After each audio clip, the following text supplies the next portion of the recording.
luego podemos abrir a preguntas, comentarios, sugerencias. ¿Te parece bien, Daniela? ¿Querés agregar alguna? ¿Sí?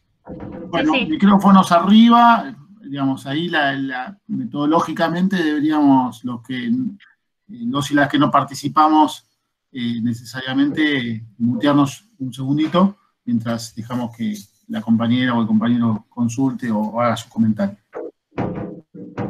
Adelante. Yo tengo preguntas, pero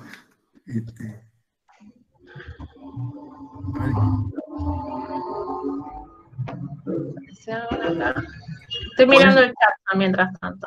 Sí, si quieren, si no les anda el micrófono, pueden ponerlo en el chat y yo lo leo.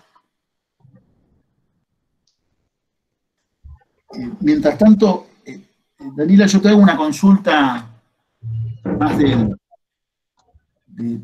el punto de vista de la economía. Nosotros, entre el idealismo y el empirismo, tenemos muchísimos ejemplos. Ahí en uno de los textos de Diana Mafia que nos pasaste, que es contra las dicotomías, ahí dice, bueno, en realidad hay una tercera, que es aparentemente por la que Diana suscribe, entre esa dicotomía, supuesta dicotomía entre idealismo y empirismo, que es la fenomenología. Nosotros normalmente la abordamos con suerte, un poquito de Hegel y algo de ideología alemana, ponerle, y no mucho más, digamos, ¿no?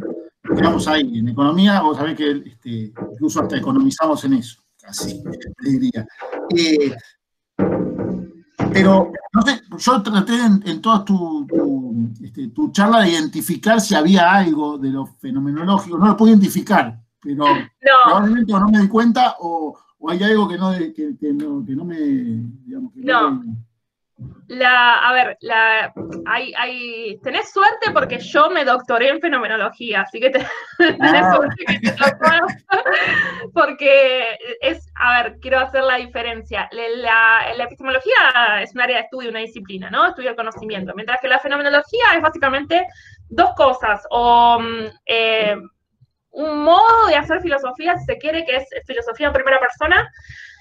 Cuando hablas de Hegel, fenomenología del espíritu es más o menos, digamos, la idea de la exploración de la experiencia en ese sentido, pero también es un movimiento, y en general cuando nos referimos, y cuando Diana se refiere a fenomenología, ahí se refiere al movimiento. Entonces, cuando yo te digo que es un movimiento, se puede hacer epistemología desde el punto de vista fenomenológico, pero no se equiparan entre sí. Lo mismo que feminismo, se puede hacer teoría feminista desde el punto de vista fenomenológico. De hecho, existe la fenomenología feminista, de hecho yo me dedico también a la fenomenología feminista, pero no es el único posible, ni siquiera es el más conocido, la verdad. Lo que tiene la fenomenología como movimiento, bueno, la fenomenología como movimiento empieza en el siglo XX, en 1901, con la publicación de Edmund Husserl de las investigaciones lógicas, y tiene un decurso a todo lo largo del siglo XX, en realidad, donde fue bastante preponderante en lo que es la filosofía continental, ¿sí? Entonces, lo que está tratando de decir Diana, o donde estaba ubicando, digamos, es en el hecho de, que la fenomenología fue un intento filosófico de superar cierta dicotomía que parecía insalvable entre empirismo e idealismo, ¿no? Porque justamente es un texto donde ella está hablando del pensamiento dicotómico como característico del pensamiento androcéntrico en general, ¿sí? El pensamiento androcéntrico es un pensamiento que no nos deja pensar por fuera de los binarismos, ¿sí? De las dicotomías. Es una cosa o es la otra, no pueden ser ni las dos, ni una tercera posible, ¿no? Es siempre todo así, objetivo, subjetivo, concreto, universal y así.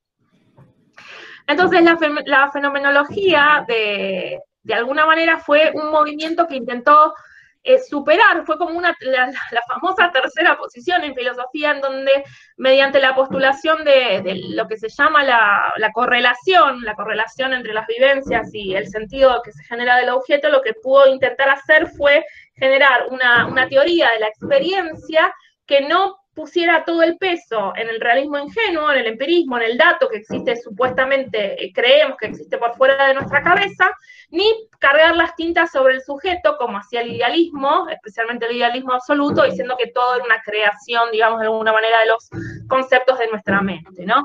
Entonces, en ese sentido, por eso Diana lo menciona, pero no tiene absolutamente nada que ver con todo lo que yo dije antes, sino que es una de las maneras en que la filosofía ha intentado superar, y en ese sentido la fenomenología es un lindo campo para el feminismo, y de hecho, está bien la asociación también, porque El Segundo Sexo, que es el libro fundamental de la teoría feminista, es un libro de fenomenología existencial, con lo cual la verdad que la fenomenología fue la que dio el aire para el surgimiento de la teoría de género, la filosofía feminista.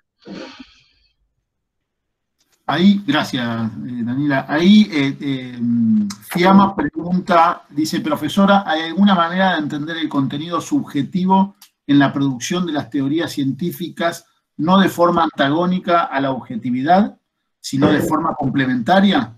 Sí. ¿Cómo justificar que ese contenido subjetivo no constituye un sesgo epistemológico que limita la objetividad? Es muy buena pregunta. Tenemos que tener en cuenta algunas cuestiones. La objetividad, tal y como nos enseñaron en el colegio que se define, no existe. No hay posibilidad de que estemos tan distanciados, digamos, de nuestro objeto de estudio como para decir que existe independientemente de cómo lo experimentamos. Esto es completamente, no estoy diciendo nada nuevo, lo puede decir Popper, ¿sí? No es que lo está diciendo nadie que tenga el pelo violeta, ¿sí? Es simplemente así. Tenemos una imagen muy desfigurada de lo que es en realidad el concepto de objetividad. El concepto de objetividad es un campo de disputa conceptual. Es decir, es un concepto que se construye de acuerdo con las perspectivas que tenemos de cómo se puede producir conocimiento verdadero, de qué es lo que entendamos por verdad, de qué es lo que entendamos o cuáles creamos que tengan que ser la normativa que rija la producción de conocimiento. Entonces, teniendo en cuenta eso, y teniendo en cuenta esto otro que voy a decir, que es imposible no tener sesgos, es decir, todos, absolutamente todos, por más progres que seamos, estamos completamente cargados de sesgos. Y esto significa básicamente que somos humanos, ¿sí? No hay nada de malo en tener un sesgo, es simplemente el hecho de que miramos la vida desde un enfoque que es el que tenemos, que es la situación en la que vivimos, el cuerpo con el que estamos en esta existencia, el lugar en el que nacimos, el tiempo en el que nacimos, las oportunidades que hemos tenido, es decir, todo nos marca con un punto de vista en particular. Lo que yo puedo hacer es pensar que eso no va a influir en la producción de conocimiento y decir, no, en realidad nosotros podemos estipular la mirada de Dios, lo que se llama la mirada desde el punto cero, ¿sí? Y generar conocimiento completamente abstraído de las condiciones de la subjetividad, o aceptar que todas somos personas sesgadas, que la objetividad no existe tal y como nos enseñaron o como creímos que podía funcionar, ¿sí? Y entonces disputar cómo podemos hacer para generar no conocimiento objetivo y verdadero, sino el conocimiento más adecuado, ¿sí? O el mejor posible para estas coordenadas en las que tenemos. Ustedes sabrán que la verdad en la producción de ciencia es un ideal regulativo, ¿sí? La ciencia es una institución que produce un conocimiento que se corrige todo el tiempo a sí mismo. Lo estamos viendo con el coronavirus. ¿Por qué nos da tanta ansiedad lo que está pasando con la comunidad científica del coronavirus? Porque estamos viendo cómo funciona de verdad la comunidad científica, a base de ir viendo nueva evidencia, prueba y error, digamos. Es un tipo de trabajo que se va corrigiendo todo el tiempo y no existen las verdades absolutas porque la ciencia no es religión, ¿sí? Entonces, desde las perspectivas críticas, feministas, lo que se dice es tratemos de producir el conocimiento desde las perspectivas más diversas posibles. En ese sentido, todas las posturas van a estar de acuerdo porque tiene que haber diversidad en las comunidades de producción de conocimiento, ¿sí? ¿Para qué? Para que el conocimiento sea lo menos sesgado posible.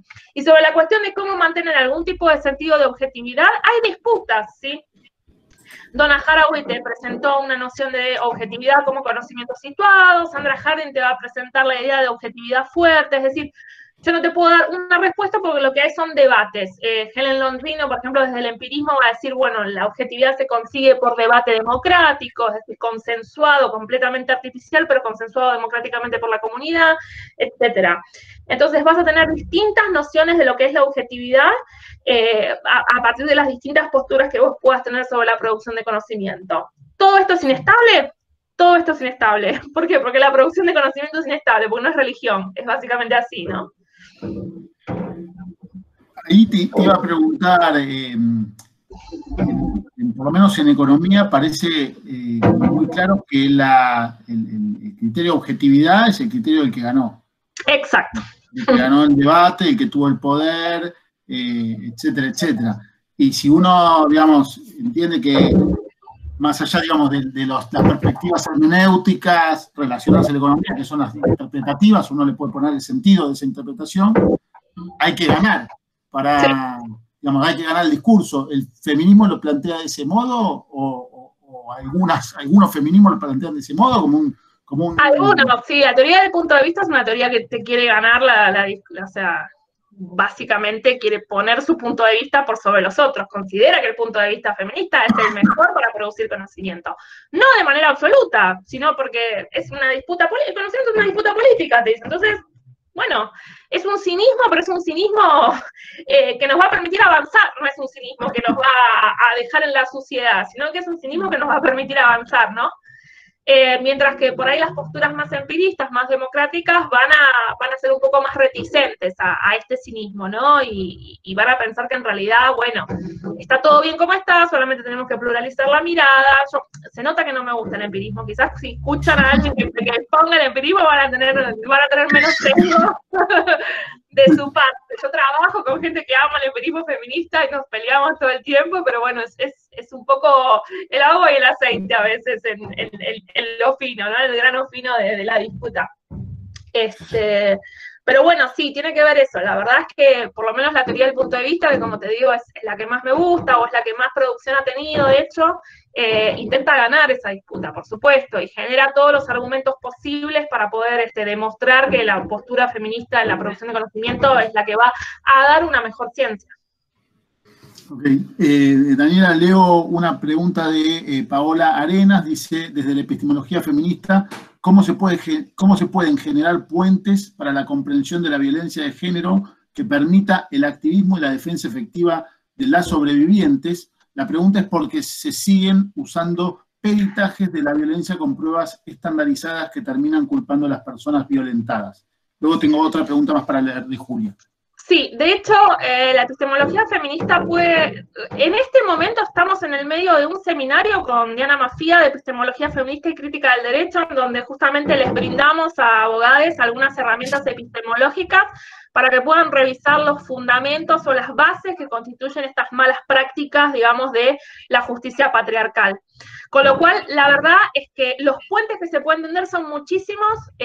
Con Diana damos este seminario todos los años en UBA en Derecho, y además Diana, bueno, ha construido, digamos, básicamente su carrera tejiendo un poco estos puentes, y siempre sabe que la epistemología te va a dar herramientas para justamente cuestionar los fundamentos en los que se basan, que no son fundamentos incuestionables como te quieren hacer creer, sino que están completamente construidos por las miradas dominantes.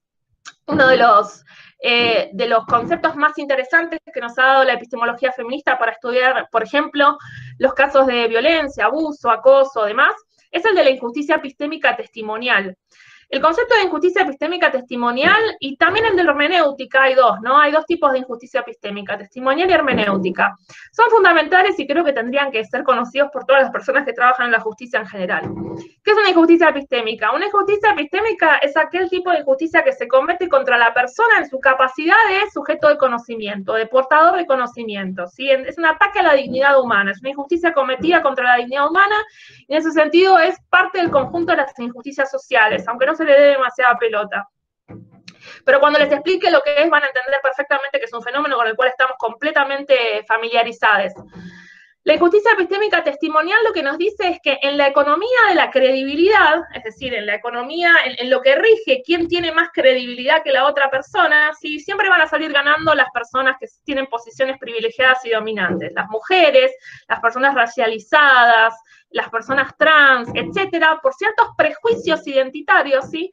Son, por default, naturalmente, menos creíbles que otras personas, que por ejemplo los varones blancos y hetero, ¿sí? Entonces, ¿esto por qué nos resulta completamente relevante para el caso de la justicia? Porque cuando una mujer denuncia, ¿qué es lo que suele pasar en general? No se le cree. ¿Por qué no se le cree? Porque por default se le adjudica menor credibilidad que a otras personas, ¿sí? Entonces, esto es un caso de injusticia epistémica testimonial. Nos sirve un montón esta herramienta para poder pensar, ¿sí? El acceso a la justicia, los procesos de la justicia, de la denuncia y demás. Y la otra que les decía es la hermenéutica, que tiene que ver con los recursos que tienen ciertos grupos que también están marginados por prejuicios identitarios, para poder darle sentido a sus experiencias. Las mujeres hemos sido un grupo marginado hermenéuticamente a lo largo de toda la historia, básicamente, ¿por qué? Porque el sistema patriarcal, que es un sistema político de poder y económico, también en el sentido de que el capitalismo se basa en la reproducción de la vida, ¿sí? Para la reproducción del capital, que necesita generar una ideología que sostenga ese edificio de dominación, ¿sí? Esta ideología es la ideología sexista, la ideología que introyectamos las mujeres, ¿sí? Sobre que somos menos valiosas que los varones, ¿no? Esta ideología viene cargada de un montón de cuestiones que no nos permiten, ¿sí? Dar un sentido distinto al del dominante de nuestras experiencias. Y esto es algo que en el derecho se puede ver de manera paradigmática. ¿Hace cuánto que tenemos el concepto de femicidio? Hace nada, ¿sí?